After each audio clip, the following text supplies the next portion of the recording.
Welcome to our Owl Teachings, Owl Sacred Teachings, or our freedom, Owl Freedom Teachings, where we share a piece of profound research that we carry out here at Aloha Nidao Living.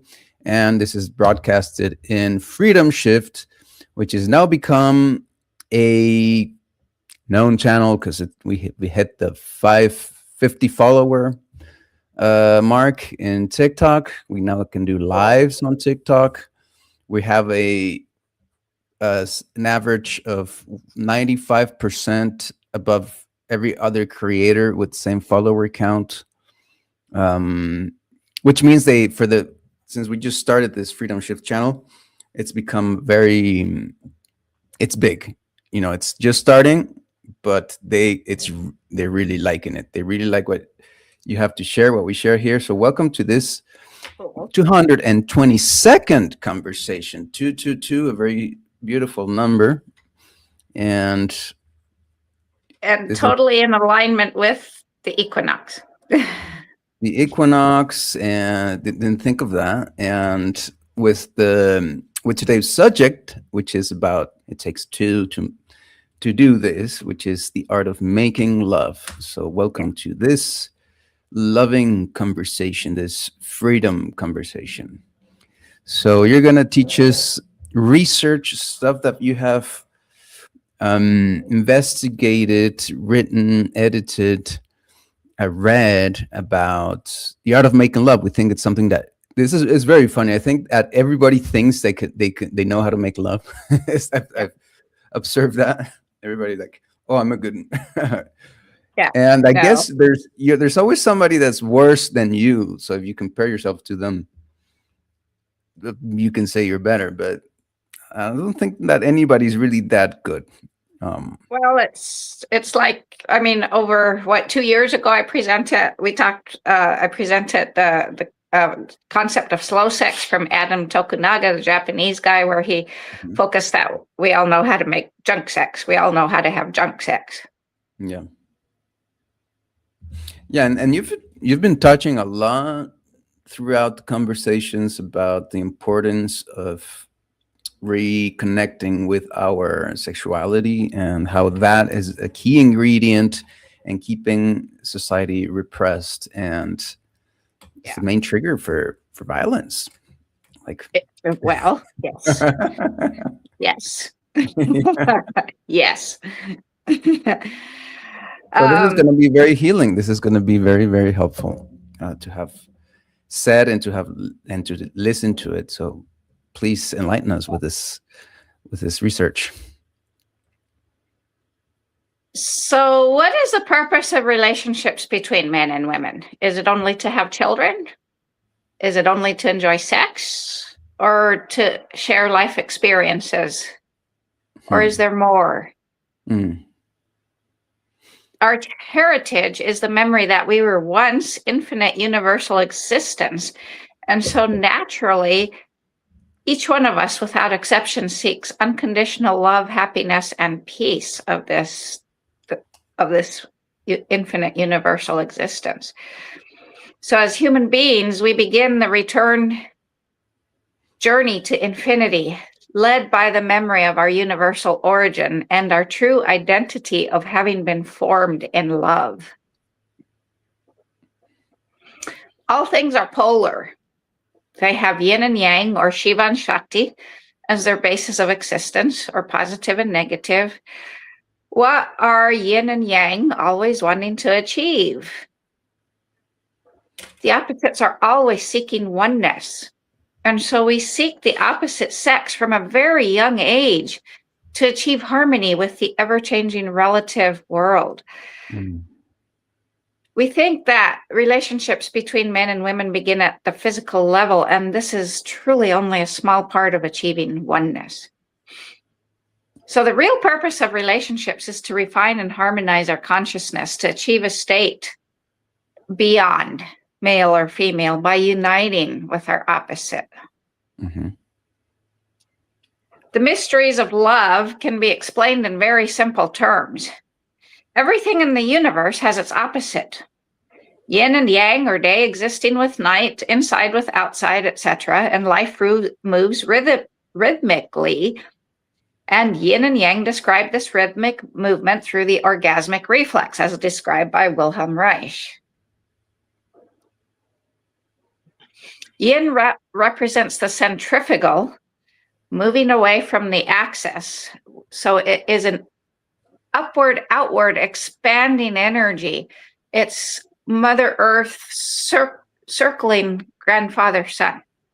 Mm-hmm. That's the yin energy. Yang represents the centripetal, or drawing back towards the axis, which is a contracting downward and inward energy or movement. This is our planet rotating on her axis, but that also keeps her in her orbit. Okay. Some things have more yin or expansive tendency, and others have a more yang or contracting tendency. We need to understand these two forces as expanding or opening versus closing and contracting. Mm-hmm. All things come and go, appear and disappear, and move and change because of the interaction of these two primary forces. So love and sex are examples of yin and yang, as are other rhythms such as waking and sleeping, appetite and fullness, movement and rest. These activities occur in the form of waves, and that's what causes materiality. We're standing waves of energy, or right? Mm-hmm. For example, sexual tension builds up, as we know from Wilhelm Reich. It happens in a 4-beat rhythm and is released, and then it builds up again. So at certain times we feel romantically inclined, and at others less so. We see this in the coming and going of the tides, the waxing and the waning of the moon, and the seasons. So like the opposite poles of a magnet, the opposite energies of yin and yang attract one another. But two yin tendencies would repel, and two yang energies would repel each other. So at the most basic level, human sexuality is a form of interplay between these two universal forces. Yin and yang appear on our planet as the forces of heaven and earth. Earth's force, or Earth's power, spirals out from the spinning globe to the universe. Her energy is yin, outward, upward, expansive. Heaven's force is the opposite, and it includes the cosmic rays, radiation, solar energy, air pressure, and so on. And its elements converge toward the planet. It's the downward, inward, contracting yang force. Mm-hmm. The Dene elders, or Navajo elders, teach that the rain and snow and sunshine of Father Sky impregnate the seeds and soil of Mother Earth to birth a biodiverse orchestra made of paws and hooves, walking, scales slithering and swimming, and feathers flying, claws burrowing, microorganisms catalyzing, and the miraculous sound of the human voice in pleasure. So if you hold something as a pendulum, like a nail clipper, over a man's head, it will move in a counterclockwise circle, and I have yet to be able to try this. And over a woman's head, it would move clockwise. What this means is that men and women have opposite energies. Go figure. Right? If the man and woman touch, the pendulum would stop moving. And this is because their opposite energies cancel each other out, creating a balanced condition. And this is what is happening right now with the equinox. Okay, yeah. We are in the most balanced time of the first of the most balanced times of this solar year. Yeah. So this is the condition we seek when we make love. Men receive more of heaven's downward energy, which spirals counterclockwise in the northern hemisphere, and women receive more of Earth's rising, expanding outward power, which spirals clockwise. So heaven's downward energy spirals counterclockwise, and it is when these two forces meet, as Wilhelm Reich said, that causes hurricanes and tornadoes. Mm-hmm. Yeah. Nothing can exist by one of these forces alone. If something were formed by only by heaven's force, it would contract to an infinitely small point and disappear. On the other hand, if something were formed only by Earth's power, it would expand to such an infinitely large size, it would cease to exist. It would just disappear because it's just poof, expansive outward. So everything contains both forces. However, some things have a greater degree of heaven's force and and others a larger proportion of Earth's power. Men and women being perfect examples of this. So when one human being is constituted more by heaven's force and another by Earth's, they are attracted to each other. And these opposites tend to fall in love and want to be together. So when we say, I love you, and can't stop thinking about the other, the I that is saying this is the reflection of the attraction between heaven and earth. For men, it represents heaven's force loving or being attracted to earth's power. For women, it represents earth's power seeking to become one with the opposite force of heaven. So when we talk about love, it's not just men and women we're talking about, but the force of the heaven and the power of earth that are charging both the man and the woman. So a man's character and a woman's charm and their sexuality and consciousness are generated by heaven and earth. And the degree of and quality of heaven's force that the man manifests and the earth's power that the woman personifies determine the degree of attraction, called love, or repulsion, called dislike, that arises between a couple. So let's understand human sexuality better with an example from nature. From the earth, a tree branches upward under the influence of Earth's expansive yin energy. Clouds passing overhead during a thunderstorm carry an opposite charge, having been condensed under the influence of heaven's contracting energy. So as the clouds gather, humidity becomes thick, causing the atmosphere to become electrically conductive. Tension increases, and soon a powerful charge passes between the clouds and the tree, followed by the loud clap of thunder and the flash of lightning, the orgasm. A tremendous amount of energy has been released, and once the storm passes, the atmosphere becomes peaceful and quiet, with a calmness like that of contented lovers. So the flash of lightning is similar to the release of energy that occurs during sex. The female body conducts more of the earth's power, like the tree, and the male body more of heaven's force, and between the two, a spark arises. So through love and sex, then, human beings unite their opposite energy, and each person becomes more whole and more complete every time they make love. During intercourse, men and women connect at the genital region, because the genital regions are oppositely charged energy poles, and when connected, they become one. This connection is something that is done intuitively. Intuition means our inherent native understanding that opposites attract and likes repel. So with our intuition, we seek warmth on a cold day or want to drink fluids after eating something salty. Similarly, we don't light a fire in the fireplace on a steamy July day, nor do we continue eating after we're full.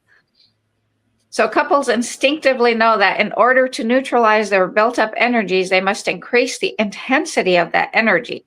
And this can be accomplished in a variety of ways, most often by rhythmic motion. As the intensity becomes greater, energy comes in stronger and stronger waves, and the tension of heaven and earth, or the tension increases, and finally at its peak, a spark like thunder and lightning passes through their bodies. The forces of heaven and earth cancel each other out, and the pair becomes balanced. This is sex. With their excessive male and female qualities neutralized, the couple no longer needs to connect their energy poles. But sooner or later, an excessive charge begins to accumulate, and again, they want to connect their magnetic poles. So actually, love is really not complicated at all. It's just simply a reflection of universal energy. Although Romeo and Juliet thought they were special, their passion was merely a reflection of the cosmic dance between earth and heaven, or earth, Mother Earth and Father Sky, Grandfather Sun and Grandmother Moon. So thousands of years ago, people understood that all life forms are made up of more than just skin, bones, cells, and bodily fluids. And they understood that there was a life force that could not be seen. Again, we've talked about this lots. This is what it is called ki in Japan, or chi in China, or prana in India, or organ, most recently by Wilhelm Reich. Mhm. Nikola Tesla called it the luminous ether. Yeah.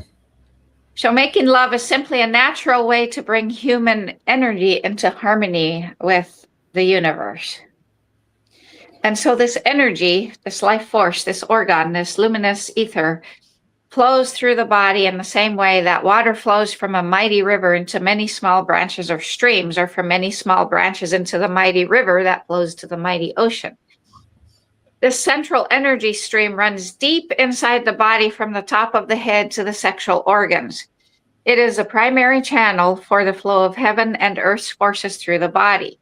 The central channel supplies energy to the meridians, which are invisible currents of this organ, this life force energy, or God, that run through the body, just below the skin. The central energy stream also supplies energy to the organs, tissues, and cells. So each cell of our body is a highly charged energy center. And then there's also these 7 focal points of energy located along the primary channel, and ancient India called them chakras, right? Which means wheels of energy. So your cells, tissues, organs, and meridians feed into and are nourished by the chakras and the primary channel, and ultimately by the forces of heaven and earth. So when people make love, the charge of energy along the primary channel intensifies, activating and vitalizing each of the chakras and the functions they nourish. The spark that occurs during orgasm flows through the primary channel, charging each chakra with an energy that radiates out through the body. The primary channel is the main pathway for the forces of heaven and earth, and heaven's force spirals in from the universe and enters the top of the head in the region of the hair spiral, or what we know as a cowlet. And I can tell you, on donkeys, it enters right there on their nose, because they have that spiral right there. Okay. Wow. Yeah. So this highly charged place is known as the crown, or the 7th chakra, and it supplies energy to the cerebral cortex, activating the images, consciousness, and sensations that arise there. After entering the head, heaven's force intensively charges the innermost region of the brain, which is the midbrain, and this is the 6th chakra, where energy then is distributed to other parts of the brain, sending electromagnetic influences to the millions of the cells in the brain. Brain cells operate as highly communicative instruments, processing vibrations in a manner similar to a television set, receiving energy from the primary channel and producing images, sensations, and consciousness. Because heaven's force enters at the head spiral, the man's upper chakras are strongly charged and active during sex.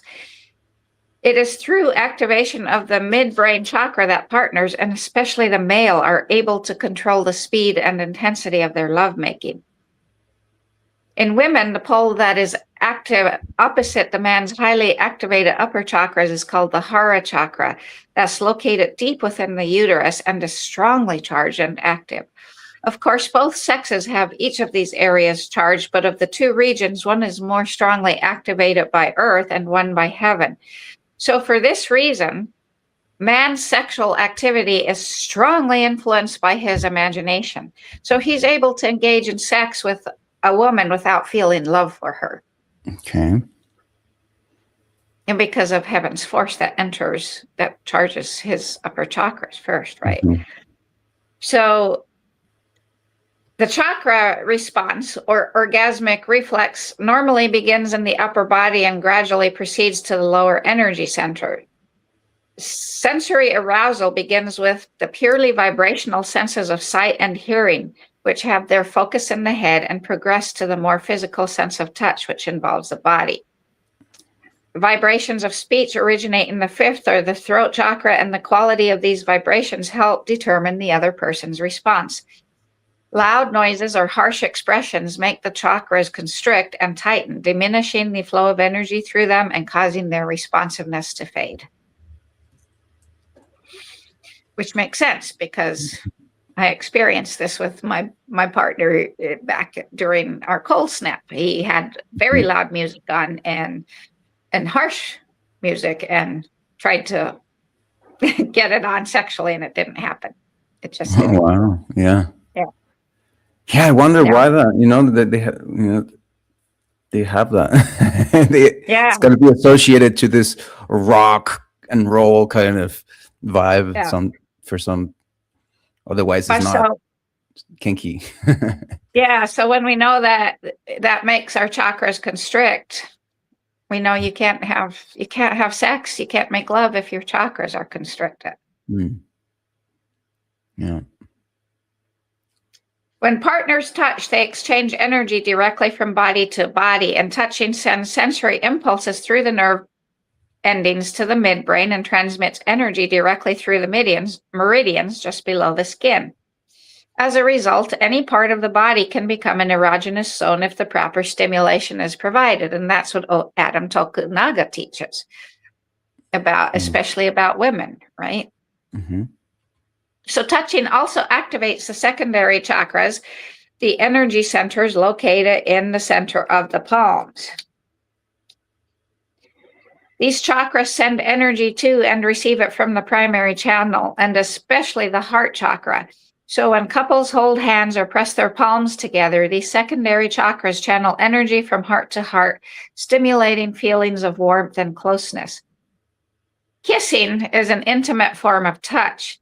The lips, tongue, and other parts of the mouth are highly sensitive to touch and convey impulses directly to the midbrain.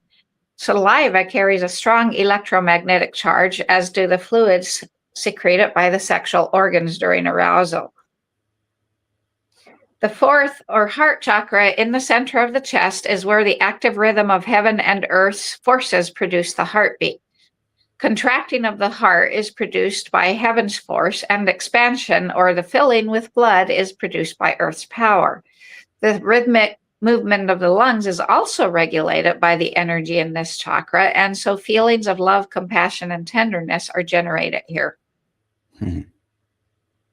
The physical desire to merge with your partner is centered in the lower body, the Hara chakra.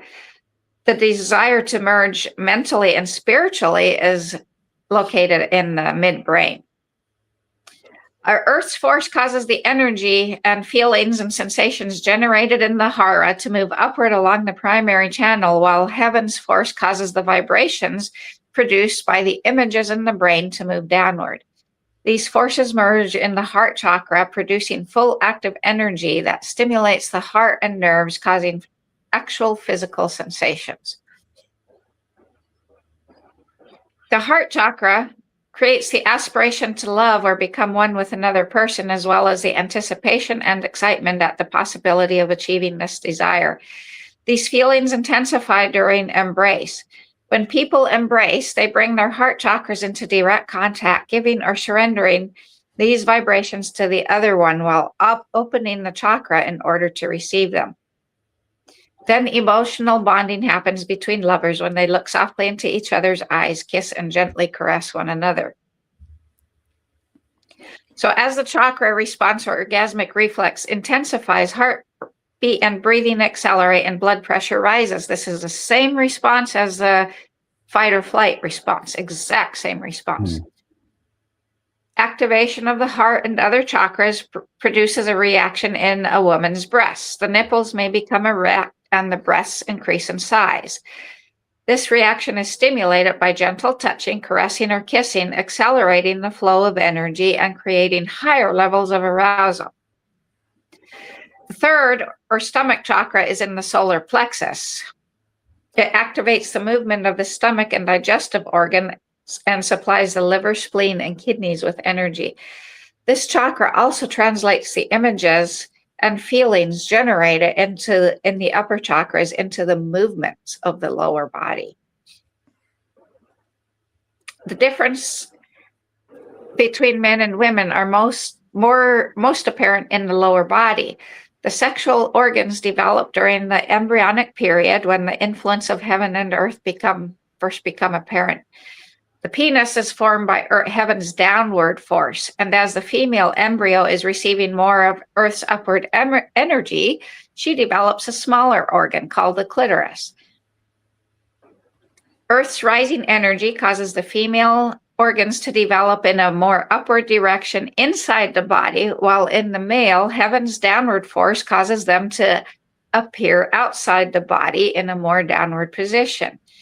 So the vagina, uterus, and ovaries are positioned opposite to the penis, scrotum, and testes. Okay. This is just like your basic human sexuality that we need to be teaching our kids. Mm-hmm. Right? Earth's power continues up through the body and in the chest branches into a pair of spirals that develop into nipples. It is the yin hormones that make the breasts expand in women. During sex, the second or hara chakra becomes very highly charged, as does the first or sexual chakra in the pubic region. The hara chakra is located in the lower part of the small intestine in both male and females, and in the female, it's also located in the upper part of the uterus. Should fertilization of the egg occur, it is here that the implantation of the fertilized ovum takes place. It is referred to by the Japanese as Kikai, or ocean of electromagnetic energy. The Chinese call it the Dantian, or central field of energy. And from here, energy is distributed in waves, causing rhythmic expansion and contraction of the small and large intestines. Digestion, decomposition, and absorption of food molecules happens because of the hara chakra. Mm-hmm. I'd never heard everything explained like this before. Yeah, man. Me neither. So the gathering of heaven's force in a man's lower body and chakras accelerates the flow of blood to the penis, causing it to become enlarged and erect. Heaven's force also energizes the testes, causing them to enlarge, and during intercourse stimulates the man to begin rhythmically moving his lower body back and forth. The prostate gland also receives energy and reacts in a way that is opposite to the penis, because as it becomes highly charged, it contracts, while buildup of energy in the penis causes the organ to expand. In women, sexual arousal follows intensification of Earth's force along the primary channel and in the chakras. And as Earth's force gathers in the pelvic region, the lips of the vagina expand and open, and the vaginal walls secrete a highly charged fluid. The vagina also enlarges, but in a way that is opposite to the penis. The clitoris also becomes highly charged and functions in a way that is complementary to the vagina. So during foreplay, the continual buildup of heaven's and earth's forces in both partners causes the desire for physical union. Sexual union creates a complete circuitry of the primary energies. With the woman on her back and the man on top, heaven's force enters his crown chakra, flows down through the length of his primary channel, and exits the penis. It enters the woman's body through the vagina, flowing up through her primary channel and exits through her crown chakra. Earth's power simultaneously enters her body at the crown chakra and passes through her body to the vagina, entering the penis, and it flows up his primary channel and exits through his crown chakra. Mm-hmm. The concentration of heaven's force in the penis is accelerated by contact with the energized vagina, and the concentration of Earth's force in the vagina is heightened by the highly charged penis. Both partners experience this as an intense sensation of pleasure. Understanding the nature of heaven and earth's forces helps explain why men and women experience orgasm differently and how their experiences can actually complement each other. Heaven's force produces a concentration of energy that rapidly builds and dissipates. These characteristics are reflected in the man's drive to achieve orgasm and in concentration of the male sensory focus on the penis. Mm-hmm. Earth's power produces opposite characteristics. In general, the motion generated by the earth is slower and longer lasting than that produced by heaven. So Earth's power also creates diffusion in contrast to the concentration of energy produced by heaven. So as a result, a woman's sensory focus is often more diffused during sex, and it encompasses the vagina, clitoris, labia, and the pelvis as a whole.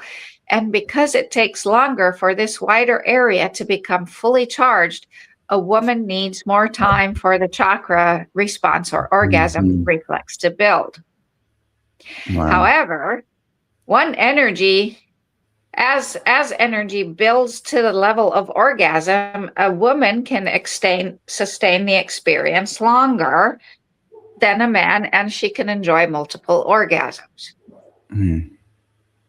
Men normally have the tendency to progress rapidly toward orgasm, while women move gradually toward higher and higher levels of sensory experience.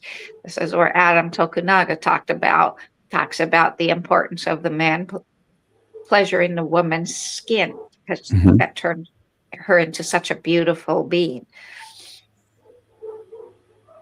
So at the moment of peak intensity, both partners merge into one pulsating harmonious rhythm that vibrates together with heaven and earth, and they experience a harmony and completeness like that of the infinite universe itself, as if the two halves of infinity have found each other and reunited.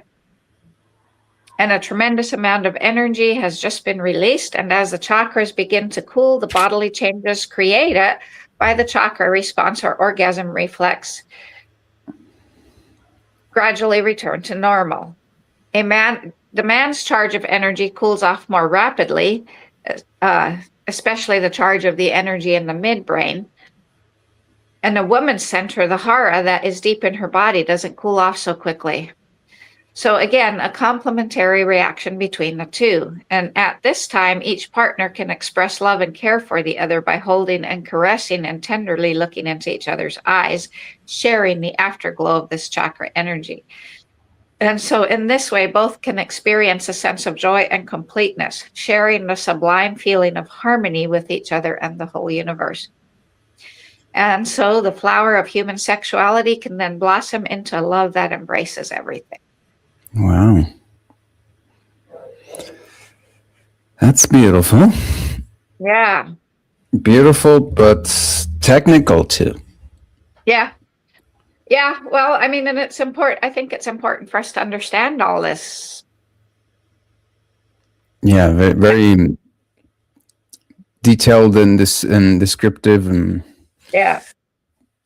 I thought it would be a more, I don't know, mystical in nature, but it's very medical almost, kind of. What? It's very functional. It tells exactly how. Yeah. So the attraction of opposites is everywhere. The invisible force that brings a man and woman together to share love is the same forces that makes the earth rotate, the sun shine, and the flowers blossom. So love is something that we should all know about intuitively, like eating. When we look at nature, we see that birds, flowers, bees, and animals all manage this aspect of life without complicated techniques or elaborate theories. So we humans should be able to do this too, but we just can't because it's been repressed. Sex is the physical exchange that results from the attraction of opposites. That's as basic as it gets. It's a form of communication that involves many levels of interaction. Without love, however, the goal of sex is one-sided, and it can become a mechanical act devoid of emotion or spirituality. Love enables men and women to transcend their immediate desires and achieve more complete harmony and elevate sexuality to sublime levels of psychic and spiritual interaction. It harmonizes differences and makes antagonism become complementary. And satisfying sex depends on the health and vitality of both partners.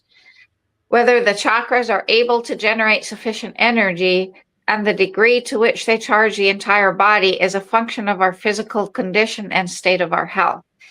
Sexuality depends on the smooth flow of the heaven and earth forces through the primary channel and on the capacity of each chakra to generate enough energy to produce the physical responses that lead to orgasm. Food is a condensed form of the heaven and earth forces.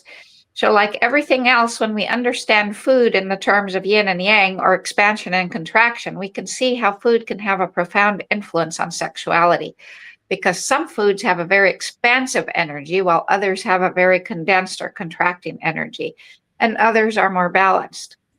Meat is a very condensed energy because nutritionally the primary components are protein and fat.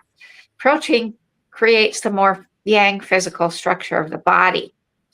And the animals from which the foods are taken are ultimately nourished by the plant world. So there's a tremendous condensation of a tremendous volume of plant foods.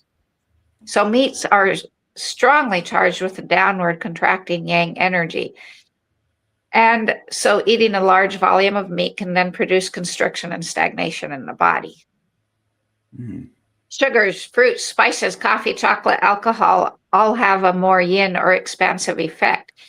And the simple sugars of fruits are rapidly absorbed into the blood and become quickly metabolized.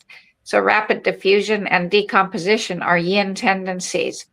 Vegetable foods are yin or expansive, and they are rich in potassium and other expansive elements. So when we look at them, all we have to do is look at the carrots would be yang. Radishes would be more yin, because carrots tend to be shaped like a penis. Yeah. Condensed, straight, arrow, right? Mm-hmm. But so like beets are round. They would be more of a yin energy, and the beet tops are definitely yin, upward, expansive, right?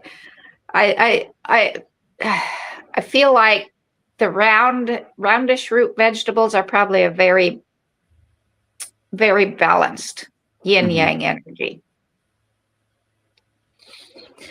And that's, I didn't quote this author much because his views are based on non-scientific crap. So we're going to have to be able to experience for ourselves, tune into ourselves to know which foods are more yin and more yang, or more balanced. That so is females the best way to prove something is to experience it yourself and know yourself from your introspection. Yeah. Introspection, which you wrote recently about. Yeah. And the entero, so female sexuality depends upon the smooth flow of upward yin energy in the body. At the moment of orgasm, sensations originating in the vagina and clitoris radiate up through the pelvis and along the primary channel to the upper chakras. So meat that is strongly charged with yang energy can actually inhibit the natural unfolding of this upward movement in the female body when eaten in excess. Eaten in excess, meat can tighten and constrict the chakras and limit the range of pleasure and depth of ecstasy that a woman can experience during sex. The excess can also cause the vagina, which is strongly charged with earth expanding energy, to become less sensitive to erotic stimulation. In men, the over-intake of animal foods can accelerate the concentration of sexual energy in the lower body, especially in the prostrate gland and the sexual chakra. And this buildup of sexual energy produces the urge for quick and sometimes explosive release with less activity in the upper chakras. This is a leading cause of premature ejaculation and of the tendency to concentrate on orgasm without the more total involvement of the mind and blissful emotions. Okay. Extreme intake of yin, expansive foods like sugar, milk, soft drinks, ice cream, chocolate, etc., also deplete the energy in the primary channel and chakras. This makes it harder to generate and sustain the buildup of sexual energy. So the energy of whole natural foods such as whole grains, beans, fresh local produce, sea vegetables, and others is more centrally balanced because these foods are neither too yin or too yang and have the effect of harmonizing sexual energy. When we cook, we rebalance the energy and quality of food. The quality of energy supplied during cooking directly influences the way in which our daily foods affect our physical, mental, and emotional condition, including our sexuality. We don't even think about this. We're so No, we don't. disconnected. Cooking methods that are quick and light, like quick steaming or boiling or the wok, activate the yin upward energy and the upper chakras, enhancing the ability to respond to more subtle forms of stimulation. Dishes that are cooked for longer periods, usually over a low flame, have the effect of concentrating energy, and they contribute to the basic drive or vitality needed for sexual attraction and activity. So, in general, more peaceful, natural methods of cooking are preferred for harmonious sexual relations. Do we ever think about this? No. Extreme or artificial methods of cooking disrupt the flow of energy in the body. Baking is a very concentrated or yang form of method of cooking. Energy intensive methods such as grilling and deep frying produce chaotic effects on chakra and sexual energy. Artificial sources of heat such as electric and microwave cooking also disperse and weaken vitality. The use of flame in cooking energizes and vitalizes the chakras and life energy as a whole. So healthy sexuality depends upon a harmonious balance between expansion and contraction in all aspects of daily living. Giving and receiving, initiating and responding are involved in the dynamics of love and sex, as are vitality and sensitivity. And everything, as we've seen here, everything we do affects our sexuality. Mm-hmm. And it was quite eye-opening to me to really think about, even cooking, how we cook. Mm-hmm. Yeah. And that explains to me why I've always been drawn to gas, to fire for cooking, Okay, why would that be? because it's a yin. Okay. It's the yin. The fire is an outward, expansive energy, which would support the earth, but the electric plates, and especially the infrared, all the newfangled new age stoves, that's all a very concentrating male energy, yang. Oh yeah, that inductive cook. I hate those kitchens. Yeah. the inductive ones. Yeah. Even the old resistance ones are better, I think. Yeah. Yeah. Yeah, for sure. So that's where we're going to stop for tonight. Okay. Wow. So that gives us a lot to work with, a lot to draw upon, and that's going to be a lifetime's work applying this knowledge to our daily experiences and to make us think about,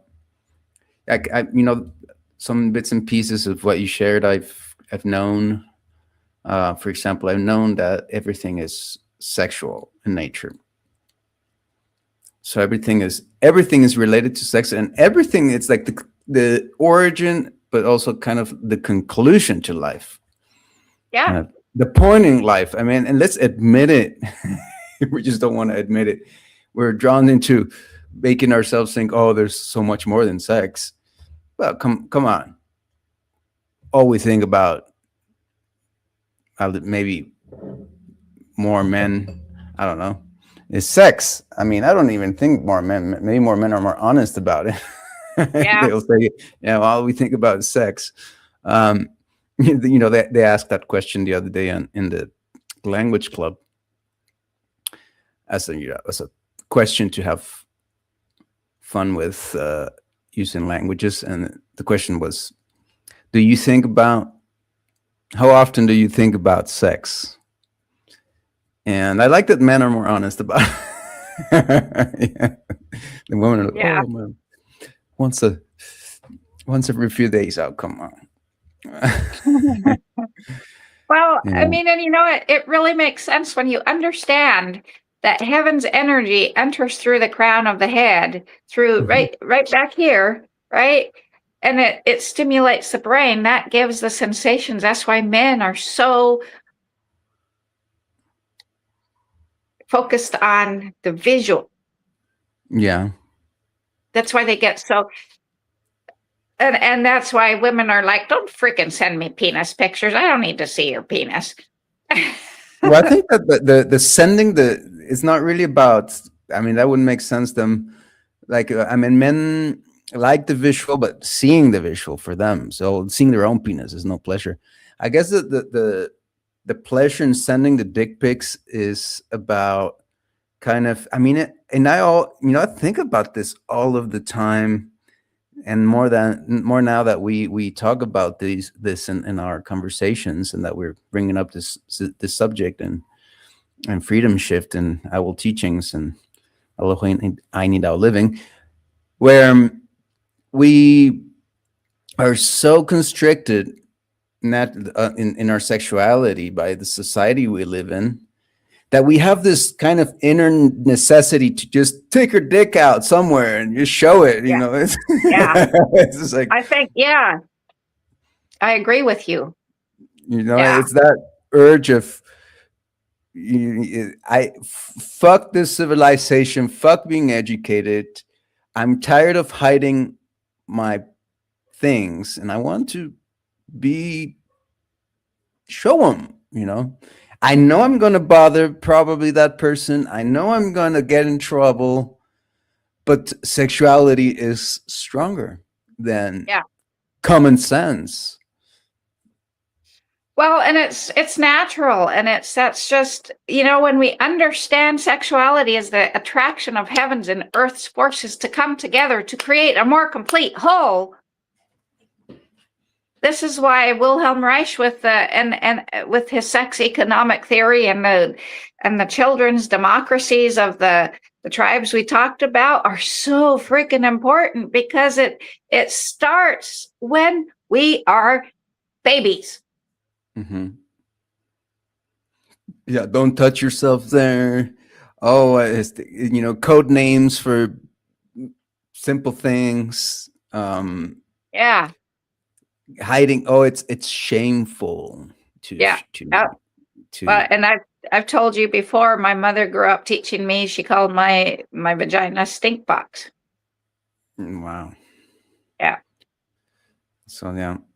So yeah. that's why So I believe that all these, what you may call uh, deformations or whatever, I think they're a necessary part. And this is something I believe in our sexual journey, is that you have to go through I mean, if you have this urge of taking your dick out, you can't just, you have to do it. And once you've done it, then you might, evolve into a more conscious, not so animal way to relate. But I think you have to go through that. I think you have to kind of go down before you can go up. yeah. Well, and you think about the way we dress too. I mean, think about the Native Americans, even in the cold climates. I mean, in the summer, all they wore was breechcloths. They're they weren't in underwear and jeans and stuff like that. Mhm. Their genitals were And their hanging out chakras there. weren't constricted, and their joints Exactly. weren't filled with buckles and straps Yeah. and things that Constrict everything. Yeah. constrict your skin and your Yeah. body. Yeah. Yeah. So I mean, it's yeah, it's so yeah, I agree with you. I think the man's need to well, and as we get into this, there's one we're going to touch on the 10 commandments of pleasure at some point, and one of that is for women to be aware that when you're in relationship with a man, you're also in relationship with his penis. There's just not one, there's two. Yeah, that's good. I like that. And that's because it's a very outward, right? Hmm. It's the yang thing. It's hanging on the outside of the body. Yeah, yeah. It's a it's our polarities. We have to embrace Yeah, them, exactly. not run away from them. Yeah. Yeah, it's yeah. Yes, for sure. So this is going to be a several week journey because Hmm. next week we're a little bit we're going to call it the pleasure principle. We're going to delve into a little bit more of the gentle pleasure of lovemaking by talking about fabrics and what our houses are built of even. Okay.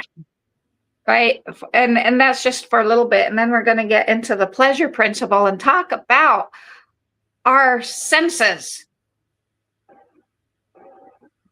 and Uh-huh. then so that'll diverge a little bit away from sexuality, but we're still going to be, but it's our senses.